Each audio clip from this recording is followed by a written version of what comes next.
Inicialmente, meu cordial bom dia e a minha satisfação de estar aqui compondo a mesa com o Dr. Giovanni, o Dr. Emerson, o convite da Daiane. Muito obrigado pelo convite.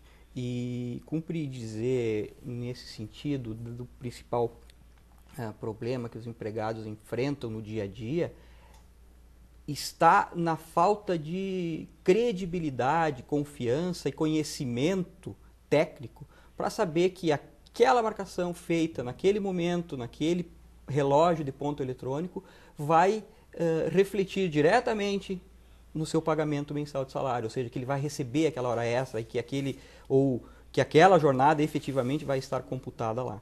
Porque muitas vezes por falta de conhecimento técnico, por falta de credibilidade, por conhecimento de questões como as muito bem abordadas pelo Dr. Giovanni, que são a má utilização do sistema que veio para melhorar a relação, né, a relação entre empregado e empregador, né, na questão de confiança e nesse sentido, e diminuir também essa carga de guarda de documentos, de controles em papel, né, que é uma tendência de hoje termos tudo informatizado e por meios eletrônicos.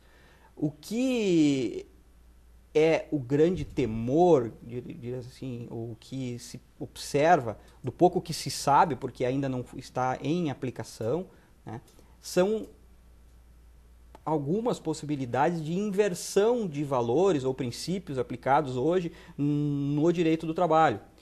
Por exemplo, a portaria traz uma obrigatoriedade que o novo sistema de controle de registro de ponto o novo relógio de ponto emita um comprovante a cada marcação que o trabalhador vai fazer. Um comprovante para o trabalhador quando ele entra no trabalho de manhã, um comprovante quando ele sai para o almoço, um comprovante quando ele volta do almoço e um comprovante quando ele sai no final da tarde. São 4 comprovantes emitidos para o trabalhador que, num primeiro momento, são para o seu controle. Mas o temor do trabalhador ou da classe trabalhadora é no sentido de que, num futuro, quando se exigir do empregador uma comprovação de que aquele dado do relógio é o dado pago na folha, o empregador, não ofereça aquele controle de ponto, e esse dever de comprovar, que é um dever pelo princípio por um princípio trabalhista, que é o princípio de guardar e apresentar documentos, que é do ônus do empregador, esse dever passa a ser do empregado. Ele tem que apresentar esses controles e ele não tem essa natureza de guardar e nem vai ter como fisicamente guardar 4 comprovantes por dia durante toda a sua relação de emprego para efetivamente, no final, apresentar e cobrar.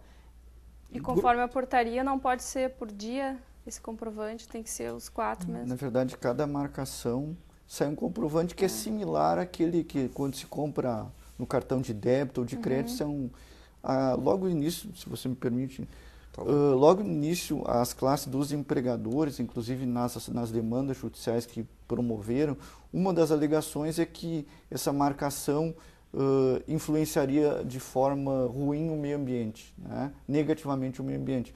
Mas depois se provou que o ticket ele é biodegradável, assim como é aquela marcação dos cartões eletrônicos. Então, uma outra circunstância que se alegou é que demandaria tempo. Na verdade, aquilo imprime tão rápido quanto uma máquina que, quando se compra crédito, não demanda tanto tempo, não demanda mais do que talvez 15 segundos da impressão e a marcação para o empregado. E deve ser ele, cada vez que ele marcar o ponto, ou ele registrar, vai sair um ticket. Eu gostaria ainda de complementar, e falo dos temores, né, ou das deficiências da portaria, mas também ela tem grandes benefícios, que é justamente, o principal deles, é poder oferecer, mostrar para a classe trabalhadora que existe uma preocupação com a acuracidade, com a efetiva demonstração da jornada e que ela não possa ser alterada, que essa que eu acho que é o grande benefício dessa portaria, é que obriga que todos os relógios tenham uma chancela do Ministério do Trabalho, ou seja, esse relógio não pode ter as marcações alteradas. Pelo menos dentro do relógio não vão haver marcações alteradas. Lógico, isso depois nós podemos entrar numa outra seara, que seriam os programas de tratamento, que vão buscar essas marcações e, como dizem, jogar para dentro da folha de pagamento, dentro do sistema de folha de pagamento. Esse é um outro ponto que a portaria não consegue efetivamente exercer um controle rígido, né? A lei não consegue exercer, mas dentro do relógio isso é uma grande vantagem que eu vejo que a portaria traz. Porque o aparelho ele é inviolável. Então, todas as marcações feitas ali, né, elas não são passíveis de alteração. Tanto que se o empregado marcar por erro, depois o programa de tratamento vai informar que ele marcou e aí fica consignado aquela marcação errada, se porventura ocorra. Gostaria de saber a opinião do Giovanni sobre essa comprovação do empregador.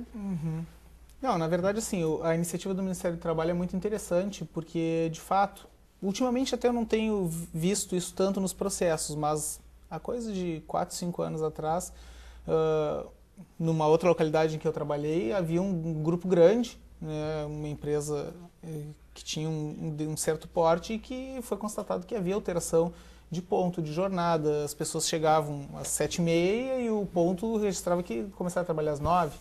Né? E isso foi verificado, se não me engano foi alvo de ação civil pública também, né? E é justamente isso que se busca evitar. Né?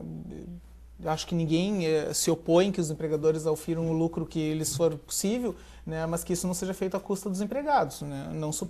Não pagando horas extras. Então, essa proposta do Ministério do Trabalho é muito interessante, vai resolver por uma parte do problema. É claro, nós vamos ainda ter que conviver com o problema do empregado chegar às 7h30 e não registrar o ponto às 7h30, só ser autorizado a registrar às 8h30, por exemplo, ou ter que registrar às 5h18, que é o horário comum de sair, e sair às 7h de verdade. Né? Isso é uma coisa que ainda não está dentro das possibilidades de se resolver pela via do registro de ponto eletrônico, mas certamente resolve um problema muito sério e até para os próprios empregados, né, no sentido de garantir a eles da veracidade daqueles dados e daqueles registros que eles têm, porque no fundo muitas vezes a empresa é idônea e o empregado não se convence porque ele simplesmente não tem nenhum meio de controle. Ele não tem um comprovante, ele registrou que entrou às 8h, mas ele não sabe se no fim do mês, e nem vai lembrar, se de fato começou às 8h ou começou às 8h30. Né? E o problema das horas extras no final do mês é que nem o problema dos R$40 na carteira. Né? De repente a gente olha e tem 10 e me roubaram os 30. E da mesma maneira as horas extras, como é um mês inteiro, né? Às vezes pode-se achar que se fez mais horas do que realmente se fez. E o empregado não tem como verificar nem mesmo que ele mesmo se enganou, a menos que ele faça um controle paralelo em casa, mas isso não teria valor. Então, assim, a iniciativa do Ministério do Trabalho é muito interessante. Vamos ver de que maneira isso vai ser implementado, mas certamente vai resolver uma boa parte dos problemas para nós, né, operadores do direito aqui. Professor Emerson, qual que é o prazo que as empresas têm para essa adaptação? Entra em vigor no dia 1º de março. Entra em vigor no dia 1º de março. A fiscalização vai orientar nos primeiros 90 dias, porque a própria CLT prevê que os primeiros 90 dias, a partir da publicação de uma norma ou portaria nova, elas serão uma fiscalização orientativa, né, ou orientadora, melhor dizendo. O STF já se manifestou que o Ministério do Trabalho e Emprego tem poder regulamentador, então essa portaria ela realmente é válida a partir do dia 1º de março de 2011.